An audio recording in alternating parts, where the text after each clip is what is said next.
আজকে আমি চলে এসেছি ইনস্ট্যান্ট পাস্তার একটা রেসিপি নিয়ে। আমার কাছে এসেছিল উইকফিল্ডের instant pasta tomato salsa flavour, তো ওটা আজকে আমি বানিয়ে দেখাবো। প্রথমে এখানে আমি পাস্তাটাকে বয়েল করে নিচ্ছি, তারপর এটাকে স্ট্রেন করে ভালো করে জল দিয়ে ধুয়ে নিচ্ছি। একটা কড়াইতে আমি তেল নিয়ে নিয়েছি, ওর মধ্যে অয়েল অ্যাড করলাম, তারপর আমি দিয়ে দিচ্ছি কুচানো রসুন, পেঁয়াজ আর একটু গাজর দিয়ে ভালো করে এটাকে ফ্রাই করে নিচ্ছি। তারপর এর মধ্যে আমি দিয়ে দিচ্ছি কুচনো ক্যাপসিকাম দিয়ে ভালো করে পুরোটাকে আমি মিক্স করে নিচ্ছি।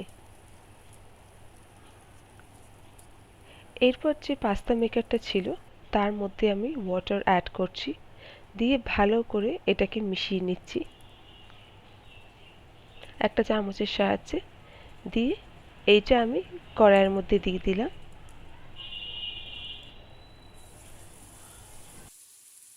বাটিটা আরও জল দিয়ে ধুয়ে আর একটু দিয়ে দিলাম, দিয়ে সব কিছুকে ভালো করে আমি মিশিয়ে নিচ্ছি।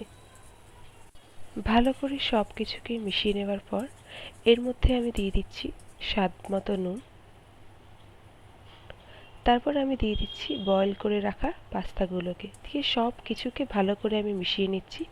আমি জেনারেলি নর্মালি টমেটো পিউরি বানিয়েই পাস্তা বানাই, ওই পাস্তার রেসিপিটাও আমার ইউটিউবে দেওয়া আছে, আমি লিঙ্কটা আই বাটনে অ্যাড করে দেবো, আপনারা দেখে নেবেন। এটা খেতেও মোটামুটি ভালোই হয়, কিন্তু জেনারেলি পিওর টমেটো পিউরি দিলেই পাস্তাটা বেস্ট খেতে হয়।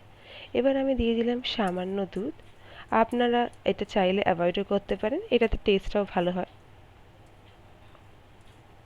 এবার আমি দিয়ে দিলাম একটুখানি ব্ল্যাক পেপার, তারপর দিয়ে দিলাম অরিগ্যানো আর চিলি ফ্লেক্স। এগুলো দিলে ফ্লেভারটাও খুব ভালো হয় আর খেতেও খুব ভালো লাগে। এটাকে এবার আমি ভালো করে মিক্স করে নিচ্ছি। এবার আমি উপর দিয়ে দেবো গ্রেট করা চিজ। আমি এখানে মজারেলা চিজ ব্যবহার করেছি, আপনারা আপনাদের পছন্দ মতন চিজ ইউজ করতে পারেন। এবার পাস্তাটাকে আমি আরেকটু মিক্স করে এটাকে সার্ভ করে দেব। এটা রেডি হয়ে গেছে। এটা খেতে মোটামুটি ভালোই ছিল। আপনাদের কাছে যদি টাইম অত না থাকে আপনারা এটা ইউজ করতে পারেন, অথবা নর্মাল সঙ্গে সঙ্গে পিউরি বানিয়ে পাস্তা ভালো খেতে হয়। আশা করি আজকের এই রেসিপিটা আপনাদের সবার খুব ভালো লেগেছে। সবাই খুব ভালো থাকবেন, সুস্থ থাকবেন। আর রেসিপিটা ভালো লাগলে অবশ্যই চ্যানেলটাকে লাইক করবেন, শেয়ার করবেন আর সাবস্ক্রাইব করবেন। খুব তাড়াতাড়ি দেখা হচ্ছে একটা নতুন রেসিপি নিয়ে।